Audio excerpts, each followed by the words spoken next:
Ataron a Chuck Norris al suelo con unas bridas y luego lanzaron a su esposa justo delante de él. No peleó. No gritó. Acaba de decir 5 palabras que dejaron paralizado a todo el equipo SWAT. Antes de empezar, cuéntanos desde dónde lo estás viendo hoy. Y si te gusta esta historia, no olvides suscribirte a Oakwood Hills el martes a las 17. El chirrido de neumáticos no pertenecía a Oakwood Drive. Chuck Norris se limpió la grasa de las manos justo cuando la primera camioneta negra giró bruscamente para bloquearle la entrada. Otro vehículo se acercó bruscamente tras él. Entonces, 2 puertas más se cerraron de golpe. Las botas retumbaron. Los gritos llenaron el aire.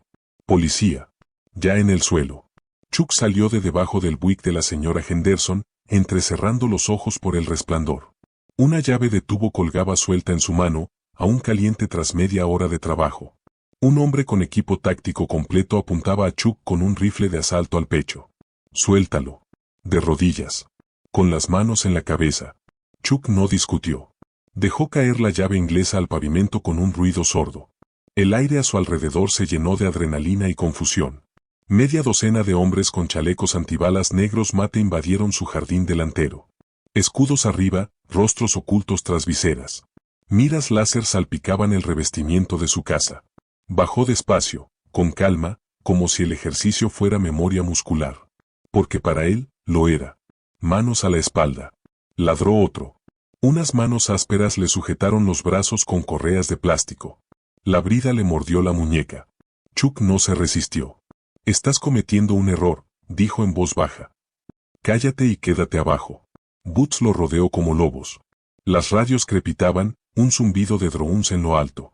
Al otro lado de la calle, un vecino se quedó paralizado con una manguera en la mano, los ojos abiertos y el teléfono ya levantado para grabar a la gente con galones. El jefe del equipo se acercó a él. ¿Esta es tu propiedad?, preguntó. Chuck asintió lentamente desde el cemento. Ha sido mía durante 27 años. ¿Te llaman Charles Norris? Algunos me llaman Chuck. El líder del equipo ni se inmutó. ¿Dónde está Carlos Méndez? Chuck giró ligeramente la cabeza. Se equivocaron de hombre. El cañón de un rifle le impactó en el omóplato. Esto es Oakwood Drive 4588, espetó el agente. ¿Seguro que quieres mentirnos? Chuck no dijo nada. Al final de la calle, un sedán plateado dobló la esquina. ¿Gina? Conducía despacio como siempre, mirando el parabrisas con los ojos entrecerrados y una bolsa de la compra sujeta con el cinturón en el asiento del copiloto. A Chuck se le encogió el corazón. Se detuvo detrás de la fila de camionetas. Confundida pero cautelosa, abrió la puerta del coche y salió con 2 bolsas en los brazos, una llena de manzanas y la otra de leche y huevos. 3 agentes del SWAT se giraron. Suelten las bolsas. Pongan las manos donde podamos verlas. Gina se quedó paralizada a medio camino entre el coche y el porche. ¿Qué pasa?, preguntó. Le temblaba la voz. Ahora, señora. Un oficial gritó una última advertencia. Intentó obedecer. Sus manos, rígidas por la edad, se movían despacio, demasiado despacio. El taser se disparó. El sonido fue repentino y extraño, un crujido agudo y luego un chillido de voltaje. El cuerpo de Gina se sacudió hacia atrás, y las compras volaron. Las manzanas se desparramaron como canicas. La leche se reventó. Cayó al suelo con un golpe sordo. Gina. El cuerpo de Chuck se sacudió, pero la bota regresó, presionándolo contra el concreto. Quédate abajo, viejo. El equipo se acercó a ella, con las armas aún desenfundadas. No conforme. Sujeto neutralizado. Se comunicó por radio. Chuck no parpadeó. No gritó. No maldijo. Respiraba lenta y pausadamente, como quien evalúa lo que tenía delante. Luego miró directamente al líder del equipo. No al chico que disparó la pistola eléctrica. No los de dedos nerviosos y caras rojas. Miró fijamente al hombre al mando y, con voz gélida, pronunció 5 palabras: General Rugido. Ahora mismo. El aire cambió. El líder del equipo se quedó paralizado, solo por un segundo. Uno de los oficiales más jóvenes se burló. ¿Se supone que eso nos asusta? Chuck no se movió, ni parpadeó. Ya terminé de hablar, dijo. O lo llamas o asumes este error. El comandante dudó tras ellos. Gina gimió débilmente desde el suelo. Sus dedos temblaron. Una manzana rodó por la entrada y se detuvo contra la bota de Chuck. Se hizo el silencio entre ellos. La radio seguía sonando, pero nadie habló. Entonces Chuck añadió una línea más suave esta vez, casi un susurro, pero pesada, como una trampa de acero cerrándose. Esta ya no es tu operación. Y por primera vez desde que llegaron las camionetas, nadie se movió. 4:20 de la tarde de Oakwood Hill, el nombre resonó en las radios como un rayo estático, llamado General Roar. Justo ahora. Chuck Norris yacía inmóvil en el cemento, con los brazos atados a la espalda y una bota aún apretada entre los omóplatos. Pero en ese momento no era Chuck el que estaba en el suelo. Era todo el equipo SWAT, repentinamente inestable, como hombres parados sobre hielo delgado. El líder del equipo, número de placa 6142, comandante D. Mercer lo miró fijamente, con los ojos entrecerrados y la mandíbula apretada. ¿General qué? Chuck no respondió. No tenía por qué hacerlo. Él seguía mirando, en silencio, sin pestañear. Ese silencio era más que un grito. Uno de los operadores mayores, con el casco medio levantado y el sudor corriéndole por las sienes, se quedó paralizado en pleno movimiento. Su voz era baja, pero todos la oyeron. Espera, dijo rugido. Mercer frunció los labios. ¿Crees que me importa mencionar nombres? Esto es una orden de arresto de narcóticos de nivel rojo. Coordinación Federal. Chuck ladeó ligeramente la cabeza, con voz firme. No estás en la avenida Oakwood. Las palabras quedaron suspendidas en el aire como una trampilla recién abierta. Mercer se estremeció. ¿Qué? Aquí Oakwood Drive. Buscan Oakwood Avenue 4588. Código postal diferente. Detrás de ellos, un joven agente del SWAT se detuvo, escudriñando el perímetro y buscando a tientas su tableta de muñeca. Golpeó con furia y luego hizo una pausa. Comandante, dijo lentamente, podríamos tener un conflicto de ubicación. Podría. Mercer espetó. Señor, esta propiedad está registrada a nombre de Charles Norris. Sin alias, sin antecedentes penales, sin conexión conocida con el cártel de Méndez. Y dudó. ¿Y qué? Ladró Mercer. El operador tragó saliva. Su verificación de antecedentes rebotó. Bloqueo total. Se desconoce el nivel de seguridad. Por primera vez desde la llegada de los todoterrenos, Mercer dudó en la acera. Chuck exhaló lentamente. Ni un suspiro. Una cuenta regresiva. Necesito ver a mi esposa, dijo. No hubo respuesta. Tiene un problema cardíaco. Tu hombre podría haberla matado. Mercer miró a Gina, todavía despatarrada en el pavimento, con la blusa empapada de leche y sudor. Su pecho subía y bajaba con un ritmo superficial y errático. La voz de Chuck se agudizó. El miembro mayor del SWAT se inclinó hacia el oído de Mercer. Señor, quizá deberíamos escucharlo. Mercer negó con la cabeza. No vamos a cortar las ataduras. ¿Verdad? Lo dejé dentro del bolsillo de mi chaqueta, interrumpió Chuck. Mete la mano. Mira, pero no toques. Mercer entrecerró los ojos. Luego, con cautela, se agachó, manteniendo una mano enguantada en la empuñadura de su arma. Metió la mano en el bolsillo de la chaqueta de Chuck y sacó una placa metálica. Era pequeña, desgastada, con los bordes deslustrados por el tiempo, pero la insignia era inconfundible. Un águila negra con 2 rayos, con garras apretadas alrededor de un símbolo clasificado que ningún civil debería ver jamás. Mercer abrió mucho los ojos. ¿Qué demonios es esto? El operador mayor retrocedió 2 pasos. Señor, ese es el nivel 1. Ese es el protocolo negro. Es él. ¿Quién es él? Preguntó uno de los novatos. La voz del hombre mayor bajó. Ese es Chuck Norris. El silencio que siguió fue como si la gravedad colapsara. Nadie se movió. Incluso los niños del barrio, reunidos tras los setos con los teléfonos en la mano, dejaron de susurrar. Chuck giró la cabeza. Corten las ataduras. Mercer se quedó paralizado, desconcertado. Su mano aún agarraba la placa como si fuera a quemarlo. Gina dejó escapar un gemido bajo. Sus piernas se crisparon. Sus ojos parpadearon. La voz de Chuck rompió el silencio, más profunda ahora, con la carga de una autoridad que ninguna placa podía anular. Acabas de echar a la esposa de un hombre que solía enseñar a tus altos mandos a entrar en un edificio sin que te maten. Hizo una pausa. Suéltame. Mercer finalmente asintió. Uno de los operadores enfundó su rifle y se abalanzó con unas tijeras de trauma. El dispositivo de sujeción de plástico se rompió. Chuck se incorporó lentamente, frotándose las muñecas. Se movía como alguien 30 años más joven, con los hombros rectos, la respiración regular y la mirada calculadora. Se arrastró hasta Gina. Arrodillándose a su lado, le levantó la cabeza con suavidad. Tranquila, cariño, te tengo, susurró. Ella hizo una mueca, apenas separando los labios. Chuck, ¿qué pasó? Miró a Mercer. Un error, dijo con frialdad. Una evitable. El médico entró corriendo, tarde para la crisis, y su botiquín se abrió con un ruido metálico junto a ellos. Chuck le dejó tomarle el pulso a Gina, pero su mano no se separó de la de ella. Al otro lado del césped, otro agente se apresuró a contactar con el despacho. Tenemos una dirección incorrecta. Repito, la dirección 1029 no coincide. Necesitamos confirmación sobre la última ubicación conocida del sospechoso Méndez. La respuesta fue rápida. Méndez se mudó de Oakwood Avenue 4588 hace 3 meses. 3 meses. Mercer cerró los ojos. La realidad se derrumbó como una viga de acero. Chuck se levantó lentamente.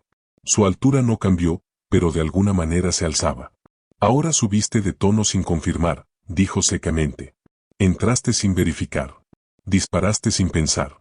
Y le pusiste una correa al hombre que escribía tus protocolos. Mercer intentó hablar. Chuck no le dio la oportunidad. No lograste una amenaza hoy. Violaste una vivienda. Arrojaste a una persona mayor con la compra. Y estás en el código postal equivocado. Uno a uno, bajaron los rifles y se quitaron las viseras. La vergüenza se apoderó de las figuras vestidas de negro como la niebla. Chuck se volvió hacia Gina, apartándole un mechón de pelo de la frente. Te llevaremos adentro ahora, ¿de acuerdo? Ella asintió débilmente. Chuck miró por encima del hombro. Tu equipo se queda afuera. Mercer empezó a protestar. Chuck lo interrumpió. Y que alguien llame al general Rohr, porque la próxima persona que pase por mi entrada tendrá más rango que tú. No gritó. No le hacía falta. Oakwood Hills, 1646. Sin sirenas ni luces. Solo un suave crujido de neumáticos sobre el asfalto. Una última camioneta negra entró en el caos silencioso de Oakwood Drive, estacionando detrás del vehículo de comando SWAT con deliberada calma. Su acabado mate brillaba bajo el sol del atardecer. Sin marcas ni identificadores, solo una placa del gobierno y ventanas tintadas a las que no les importaba quién los mirara. La puerta del conductor se abrió y salió un hombre con traje gris oscuro. Sin corbata ni rango visible, pero su presencia era más evidente que el arma que aún llevaban sujeta al pecho la mitad del equipo SWAT. General James Rohr. Cabello plateado cortado con una postura precisa que no se había doblado en décadas. Su mirada recorrió el patio delantero como si estuviera evaluando el campo de batalla, midiendo no solo las posiciones, sino también los daños. No habló. No le hacía falta. El comandante Mercer del SWAT dio 2 pasos al frente, luciendo de repente mucho más joven que sus 40 y tantos años. Señor, yo rugido pasé junto a él, directo al porche. Chuck Norris estaba en el umbral, enmarcado por la moldura blanca descascarada y el tenue parpadeo de la luz de la cocina a sus espaldas, con una mano en el marco y la otra acunando a Gina, sentada en el banco del pasillo con una manta sobre los hombros. Estaba pálida, pero respiraba con normalidad. Los 2 hombres se miraron durante un largo rato. Ningún saludo. Todavía no. Entonces Rohr se detuvo al pie de las escaleras, respiró hondo y levantó la mano con un gesto perfecto, como si estuviera practicando, como si fuera un saludo a Chris. No por formalidad, sino por algo más antiguo. Chuck no respondió de inmediato. Luego, lenta y deliberadamente, la devolvió. La primera vez en 15 años. Rohr bajó la mano, su voz era serena, pero con un filo de acero. Me dijeron que estabas muerto. Chuck apenas movió la boca, solo con profesionalidad. Detrás de ellos, el equipo SWAT empezó a moverse, sin cascos, con las armas bajadas y la radio en silencio. Rohr se giró, observándolos a todos, elevando la voz lo justo para que se oyera por el césped sin gritar. Este hombre, dijo, señalando a Chuck, escribió los protocolos que acabas de violar, las reglas que te enseñaron a seguir, los estándares que no cumples. Dejó las palabras en el aire. Mercer dio un paso al frente de nuevo. Señor, teníamos información. Tenía suposiciones, espetó Rohr, con un tono repentinamente cortante. Tenías una orden de arresto contra un hombre que se mudó hace 3 meses, y en lugar de verificarla, intensificaste la situación. Usaste fuerza contra civiles sin confirmación. Arrojaste a una mujer que llevaba leche y manzanas. Uno de los operadores se estremeció. Chuck no parpadeó. La mirada de Rohr recorrió al equipo hasta que se fijó en el operador más joven, el que había disparado la pistola eléctrica. Usted, dijo secamente. ¿Nombre? Oficial Jacob Heyer, señor. Su chaleco. Tu arma. Tu placa. El chico se quedó paralizado. Los dedos de Heyer temblaban al retirar cada objeto y colocarlo sobre el capó del vehículo más cercano. El tintineo metálico de su placa resonó como un veredicto. Estás aliviado. Preséntese ante su capitán. La reasignación administrativa comienza de inmediato. Heyer se marchó sin protestar, pálido y con la mirada fija en el suelo. El resto del equipo permaneció inmóvil como estatuas, sin saber si respirar. Rohr se volvió hacia Chuck. Su tono se suavizó. Vine por la llamada, pero también vine porque te debo más de una. Metió la mano en el bolsillo interior de su chaqueta y sacó un sobresellado. Grueso, con relieve, emitido por el gobierno. Esto incluye dos cosas, explicó. Una disculpa formal del Comando Central y la restitución de sus autorizaciones con efecto inmediato. Nivel 1. Sin hacer preguntas. Chuck tomó el sobre, pero no lo abrió. Lo miró fijamente un momento y luego lo devolvió. Ya no me interesan las autorizaciones. James Rohr se inmutó. Necesitamos gente como tú ahora más que nunca. La voz de Chuck era baja, pero cada palabra sonaba con precisión. No. Lo que necesitas son menos hombres que entren en pánico con placas y más hombres que se detengan antes de apretar el gatillo. Se apartó un poco para que Rohr pudiera echar un vistazo al interior de la casa. Gina levantó la cabeza y asintió cortésmente, con la mirada cansada pero despejada. Rohr apretó la mandíbula. Lamento lo que le hicieron. Chuck asintió. No eres tú quien tiene que decirlo. Rohr colocó el sobre en la barandilla del porche con cuidado, como si colocara una bandera doblada. La oferta sigue en pie, dijo en voz baja. Lo sé, respondió Chuck. Se quedaron en silencio un momento más. Entonces Rohr se dio la vuelta y cruzó el césped. Al pasar junto a Mercer, no perdió el paso. Esperen una auditoría interna y recen para que no sea yo quien la dirija. Mercer no respondió. Para cuando la camioneta de Rorer arrancó, el vecindario empezaba a sentirse diferente. Se hizo un silencio profundo, no por miedo, sino por revelación. El mito del hombre tranquilo tras el garaje ya no era solo un mito. Chuck volvió a entrar. Cerró la puerta con cuidado. Gina lo miró con voz suave. ¿Se acabó? Chuck se sentó a su lado. Nunca termina del todo. Sonrió levemente, apoyando la cabeza en su hombro. Entonces me alegro de tenerte. La besó en la frente. Afuera, el equipo táctico empezó a recoger su equipo en silencio. Se movían más despacio, con más peso, y nadie se atrevía a pisar el césped de Norris sin pensarlo dos veces. Esa noche, en Oakwood Hills, la casa volvió a estar en silencio.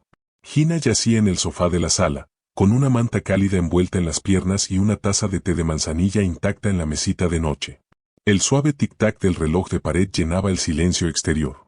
El equipo SWAT se había marchado, dejando solo marcas de neumáticos, comida destrozada y un recuerdo imborrable que jamás se borraría del todo. Chuck se sentó frente a ella. Las mismas botas, la misma franela, pero a 1000 millas de distancia de quien había sido esa tarde. Sus manos aún estaban manchadas de grasa de motor y sangre seca de donde las bridas le habían desgarrado la piel. Pero sus ojos eran tranquilos, claros, vigilantes. Gina se movió un poco. ¿Se han ido? Chuck asintió. Hasta el último. Ella cerró los ojos. Bien. Él esperó un momento. Debiste haberte visto ahí parado con 2 bolsas de la compra y sin un ápice de miedo. Estaba aterrorizado. No lo parecías. Parecía lenta, dijo con una débil sonrisa. Eso fue lo que vieron. Una anciana demasiado lenta para seguir órdenes. Chuck se inclinó hacia adelante, con los codos sobre las rodillas. No te vieron para nada. Ese es el problema. Abrió los ojos. ¿Y tú qué? ¿Te vieron? Chuck no respondió. En la mesa, junto a él, estaba el sobre sin abrir, aún sellado, esperando. Gina lo miró. ¿Ni siquiera vas a leerlo? Chuck lo miró. No necesito leerlo. Es tu vida, tu trabajo. Te piden que vuelvas. Negó con la cabeza. No, no lo son. Están pidiendo un arma. Ella lo miró, realmente lo miró. Las arrugas en su rostro, el ardor silencioso en su pecho. Siempre fuiste más que eso, dijo ella. Chuck se levantó, se acercó al sobre y lo recogió. Le dio vueltas en la mano, sintiendo el peso de lo que significaba. Autorización de mando. Reincorporación completa. Acceso. Poder. Pero él no quería acceso. Quería la paz. Solía creer que arreglar el mundo significaba luchar en sus guerras, dijo. Ahora creo que significa enseñarle a un joven de 16 años a reconstruir un carburador sin rendirse. Gina sonrió levemente. Sigues haciendo más bien que la mitad de la gente de Washington. Chuck rió entre dientes. Eso no es muy exigente. Colocó el sobre con cuidado en la encimera de la cocina. No en la basura. No en un cajón. Decidió que luego se lo daría al cartero. O quizás en la fogata de atrás. Regresó a la ventana de la sala y corrió la cortina. El sol apenas comenzaba a ocultarse, con destellos naranjas entre las nubes. El vecindario seguía tranquilo, pero algo había cambiado. Los coches patrulla pasaban ahora más despacio. Uno se había detenido por completo. El agente que iba dentro asintió respetuosamente hacia la casa y siguió conduciendo. Chuck no saludó. Solo observó. Después de un momento, habló. No quiero ser un símbolo, Gina. No lo eres, dijo. Eres un recordatorio. Se giró hacia ella. ¿Un recordatorio de qué? Que la quietud no significa debilidad. Que el silencio no significa ceguera. Esa fuerza no siempre grita. Ella dejó que eso se asentara. Chuck exhaló. Detrás de él, el reloj marcaba el tiempo. En el garaje, sus herramientas estaban intactas. La señora. El Buick de Henderson seguía esperando un cambio de aceite. La vida no se había detenido. Simplemente se había interrumpido, y ahora era hora de retomarla. Chuck se arrodilló junto a Gina y le tomó la mano. Mañana, dijo en voz baja. Compraremos comida nueva. Ella sonrió. Descuento para mayores. Claro que sí. Se quedaron así un rato. Sin palabras. Sin órdenes, sin radios. Solo dos personas que una vez sobrevivieron a todo lo que el mundo les lanzó y aún así encontraron el camino de regreso. Finalmente, Gina habló. Sabes que tomaste la decisión correcta. Lo sé, dijo, y Chuck lo sintió en el pecho. No la fuerza del campo de batalla, ni la emoción de la autoridad, sino algo más profundo. Una quietud merecida. 3 días después, a las 21:42, en el noticiero nacional, no se suponía que se viera la grabación. Una cámara de teléfono inestable grabó desde detrás de un rododendro al otro lado de la calle. La imagen se desdibujó y las voces se entrecortaron. Pero el momento fue innegable. Una mujer, Gina Norris, golpeó el concreto, las bolsas de papel explotaron como confeti de una pesadilla, la leche se acumuló, las manzanas rodaron. Entonces la voz, tranquila y firme, llamó al general Rohr. Ahora mismo. Eso fue todo. 5 palabras pronunciadas desde el suelo, con las manos atadas a la espalda. Dicho sin miedo ni ira, sino con una certeza que dejó a toda una unidad de sudor congelada. El video circuló en un grupo local de Facebook el jueves por la mañana. El jueves por la noche, ya estaba en la portada de Reddit. El viernes por la mañana, ya tenía 2,7 millones de visitas y era tendencia. Protocolo. Y luego vinieron las preguntas. ¿Quién es el hombre o? ¿Qué clase de hombre habla así a una unidad táctica completamente armada y gana?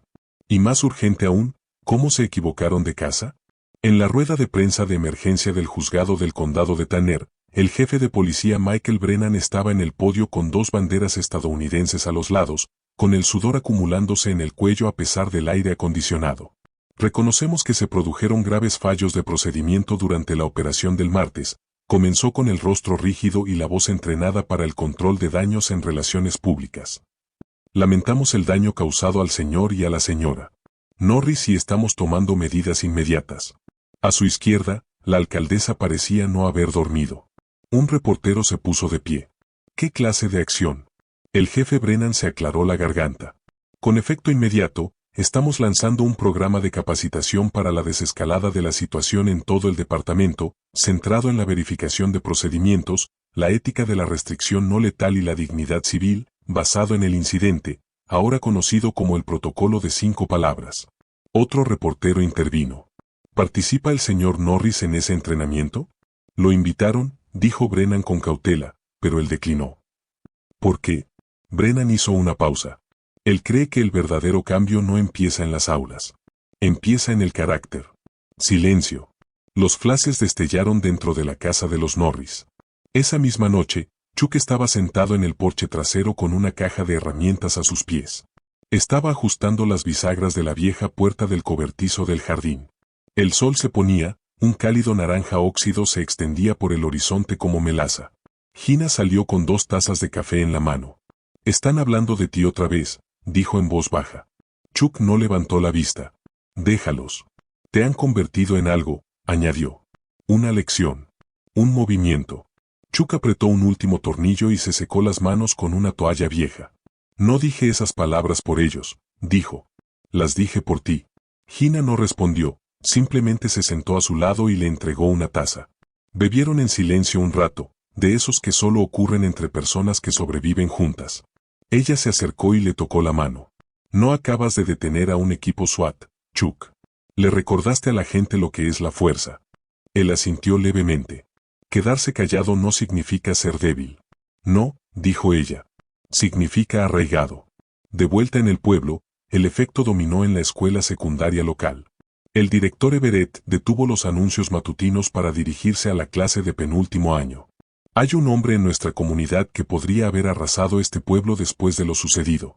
No lo hizo. En cambio, sigue apareciendo todos los martes para enseñar a nuestros estudiantes a arreglar motores y a mantener la calma cuando el mundo se pone ruidoso». En el taller, un grupo de adolescentes observaba el banco de herramientas vacío al frente del aula. Uno de ellos susurró, «Volverá». Otro asintió. «Siempre vuelve». Sala de informes internos de la base de intercambio, 11 de la mañana. Las paredes estaban insonorizadas, la iluminación era tenue y todos los hombres en la sala se habían quitado el equipo. Mercer estaba sentado frente a la mesa, observando una imagen pausada en la pantalla de la pared. Chuck Norris, arrodillado junto a su esposa, hablaba con el equipo como si fueran cadetes, no comandos. Sin gritos ni amenazas. Mercer murmuró solo 5 palabras. El operador de mayor edad, Johnson, se inclinó hacia adelante. «No nos dominó.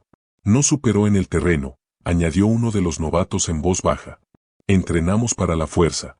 Se entrenó para tener claridad». Nadie se rió.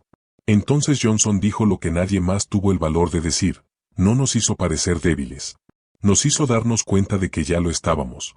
3 semanas después, en el jardín delantero de Norris, Chuck estaba arrodillado bajo el capó abierto de una patrulla aparcada a mitad de camino hacia su entrada.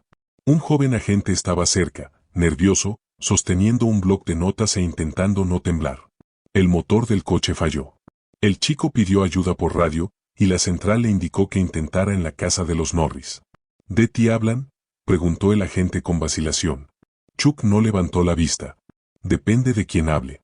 Dijeron que antes eras de primer nivel». Chuck siguió trabajando. También dijeron que ese día podrían haber terminado sus carreras. Destruido reputaciones. Prendió fuego al departamento. Chuck se detuvo y luego giró un cerrojo. «¿Por qué no lo hiciste?». Chuck se levantó, cerró el capó con cuidado y se giró para encarar a la gente. Su tono era mesurado.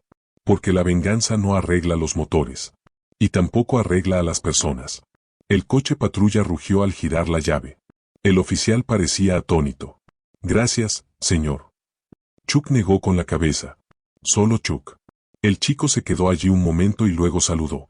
No por obligación, sino por algo más difícil de conseguir. Chuck no lo devolvió. Solo asintió y regresó al garaje. Salón VFW. Un último eco en la reunión de veteranos del jueves. La habitual multitud de hombres mayores y sus historias discretas fluían libremente con cerveza y música country. Un hombre de pelo blanco se acercó apoyado en su silla, se levantó y brindó por las 5 palabras que no gritaron, pero que lo cambiaron todo. La multitud alzó la voz en respuesta. Nadie mencionó el nombre de Chuck. No hacía falta. Ya era leyenda. Oakwood Hills.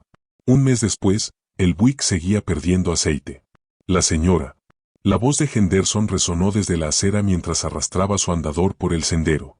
«Chuck, te juro que ese coche tiene más goteras en mi sótano en primavera». Chuck se agachó bajo el vehículo y miró por debajo del parachoques. «Y arreglaré ambos si alguna vez me dejas acercarme a ese sótano». Ella lo despidió con un gesto, pero la comisura de su boca se curvó en una sonrisa. «El café está caliente. Cuando termines, guárdame un rollo de canela y trato hecho». El sonido de su llave de tubo volviendo a coger ritmo resonó en el cálido aire de la mañana. Era el mismo garaje, la misma entrada agrietada, el mismo banco junto al porche donde Gina ahora estaba sentada, tejiendo lentamente con la espalda recta y la mirada perdida en la calle. Todo parecía igual, pero Oakwood Drive ya no era lo que había sido hacía un mes. Los coches reducían la velocidad al pasar por la casa de Norris. Ya no era para mirar boquiabiertos. Pero, en un gesto más discreto, los policías asintieron primero. Ahora, vecinos que nunca antes habían hablado les saludaron.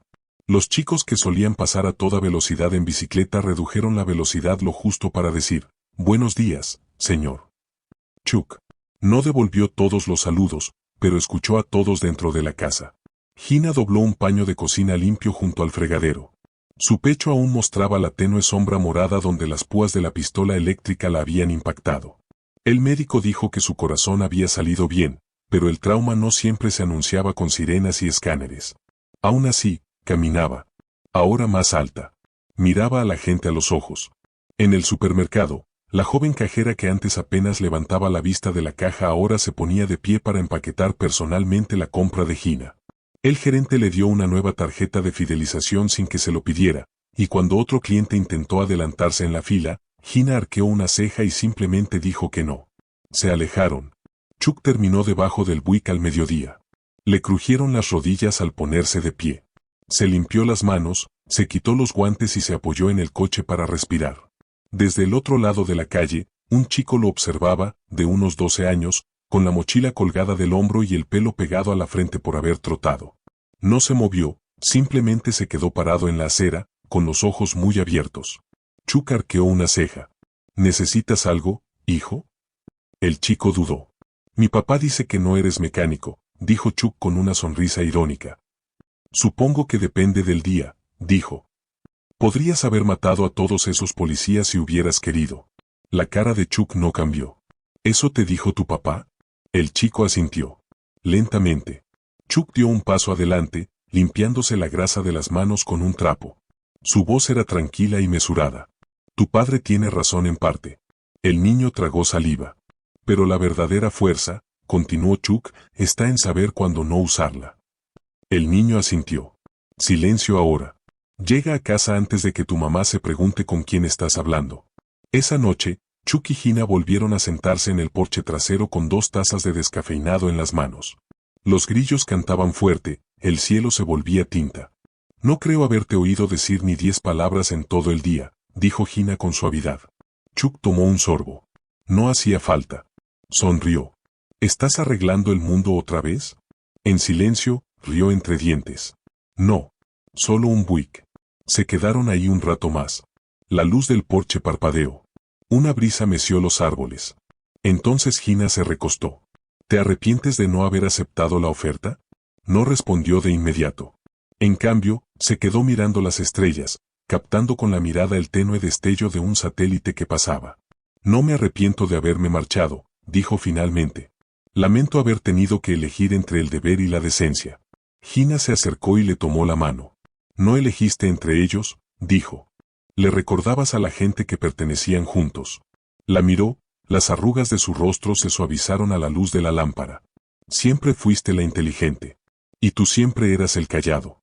Chocaron sus jarras en un brindis fingido. Por el silencio, dijo ella. Para seguir así, respondió. A la mañana siguiente, Chuck regresó al taller mecánico de la preparatoria. Caminó hasta la entrada principal. La misma chaqueta vaquera, las mismas botas desgastadas, el mismo ritmo constante. Pero la recepcionista se levantó al verlo. El señor Norris, dijo rápidamente, el director quería que preguntara. Si alguna vez necesitas algo, solo dilo. Chuck asintió. Necesito mi juego de llaves inglesas. Parpadeó. Ya lo sacaron del armario para ti. Dentro de la tienda, un grupo de estudiantes guardó silencio. Al entrar, uno de los chicos habló. ¿Vuelves a trabajar a tiempo completo?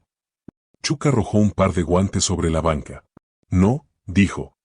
Pero yo tampoco me voy. La tensión se disipó. La habitación volvió a zumbar. Grasa. Motores. Esperanza.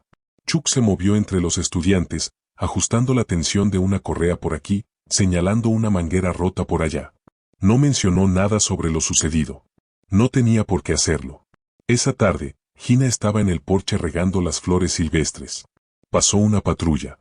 El oficial del asiento del copiloto se asomó por la ventanilla. ¿Señora Norris? Se giró. ¿Sí? El joven le entregó un pequeño paquete marrón por la ventana abierta. Sin dirección ni remitente. Solo un sello de lacre con la insignia de un águila negra. Lo abrió lentamente. Dentro, una fotografía firmada de un Chuck mucho más joven, flanqueado por hombres con uniforme de camuflaje. Rostros borrosos. En la esquina, una nota escrita a mano con pulcritud. Nunca lo olvidamos. Y ahora el mundo también lo sabe. Nuestra Gina sonrió, apretándosela contra el pecho. Viejo tonto, susurró. Chuck apareció detrás de ella, limpiándose las manos con un trapo. ¿Algo que debería saber? Se giró y le mostró la foto. La miró un buen rato y luego, simplemente, dijo, ¿eh? Y eso fue todo. 3 meses después, en Early Autumn Oakwood Hills, el crucero tuvo una pequeña falla y luego se apagó. El agente novato que iba dentro golpeó el volante. Salió vapor de debajo del capó. Su rostro, enrojecido por la frustración, se contorsionó en la incredulidad. Claro, murmuró, saliendo. Buscó la radio que llevaba enganchada al chaleco, pero se detuvo. Miró la casa al final de la calle, la del amplio porche, la leña apilada y el letrero oxidado del garaje que decía, no se hacen reparaciones, solo respeto. Ni siquiera necesitó llamar. La puerta del garaje ya se estaba abriendo. Chuck Norris salió con una llave de tubo en una mano y una taza de café negro en la otra. Oí una tos, dijo. Me imagino que no fuiste tú. El joven oficial rió nerviosamente. Motores fritos. La patrulla me va a matar si llamo. Chuck echó un vistazo al coche patrulla. El alternador está suelto. Te quedan quizás 8 minutos de batería antes de que puedas ir a pie. El chico parpadeó. ¿En serio? Chuck no respondió. Simplemente se acercó y abrió el capó. El vapor silbó como un telón. Chuck se inclinó, con movimientos tranquilos y seguros. Golpeó la carcasa, giró un perno, tensó la correa y murmuró algo en voz baja sobre mecánicos novatos en Central Supply. El oficial se quedó a su lado con torpeza y luego espetó. Señor, ¿puedo preguntarle algo? Chuck no levantó la vista. Depende de la pregunta. El chico dudó. ¿Por qué no te defendiste ese día? Chuck hizo una pausa de medio segundo y luego siguió trabajando. La pregunta ya no le sorprendía, pero cada vez le resultaba más fácil responder. Tuviste el entrenamiento, continuó el oficial. Tenías el derecho. O sea, si fuera yo y le hicieran eso a mi esposa. Chuck apretó el perno con un giro brusco. Clic. No eres yo, dijo. El niño se sonrojó. Lo sé. Solo. La gente habla de ese día como si fuera una leyenda. Chuck se limpió las manos y finalmente miró al joven a los ojos. ¿Quieres la verdad? El oficial se enderezó. Sí, señor. Chuck se recostó en el chasis de la patrulla. No me defendí porque 5 palabras eran más fuertes que el miedo. Porque a veces la posición más fuerte no es la que te mantiene firme sobre alguien más. Es la que te mantiene en pie cuando todo lo demás te dice que caigas. El chico no dijo nada. Chuck dio un sorbo lento a su taza. Arrojaron a mi esposa delante de mí. Me ataron con bridas a la entrada de mi casa. Pero no me enojé. Dejó la taza con cuidado sobre el capó. Me decepcioné porque construí parte de ese sistema. Entrené a hombres como ellos para ser mejores. Y lo olvidaron. El coche patrulla hizo un clic tras ellos, y las luces del tablero volvieron a encenderse. Chuck había reconectado una línea mientras hablaba, en voz baja y eficiente. Los chicos lo miraron con humildad. Podrían haber terminado sus carreras ese día. Chuck asintió una vez. Podría haberlo hecho. ¿Por qué no lo hiciste? La voz de Chuck era baja. Porque la venganza no arregla los motores. Y tampoco arregla a las personas. El oficial guardó silencio. Luego, lentamente, se quitó la gorra y extendió la mano. Gracias, señor Norris. Chuck miró la mano y la estrechó brevemente. Llévate solo a Chuck, dijo. El crucero arrancó a la primera. Más tarde esa semana, en el Salón de Veteranos de Guerras Extranjeras, Oakwood Hills, el salón olía a café recién hecho, barniz viejo y recuerdos. Chuck entró, asintiendo con la cabeza a los rostros familiares, hombres con bastones, prótesis y miradas perdidas, suavizadas solo por las historias que compartían. Todos los jueves por la noche, la rocola de la esquina vibraba con una canción de Willie Nelson, un poco desafinada, pero cálida esa noche. Nadie mencionó el video. Nadie mencionó los titulares, los protocolos ni la placa del alcalde entregada discretamente en el buzón de Chuck la semana pasada.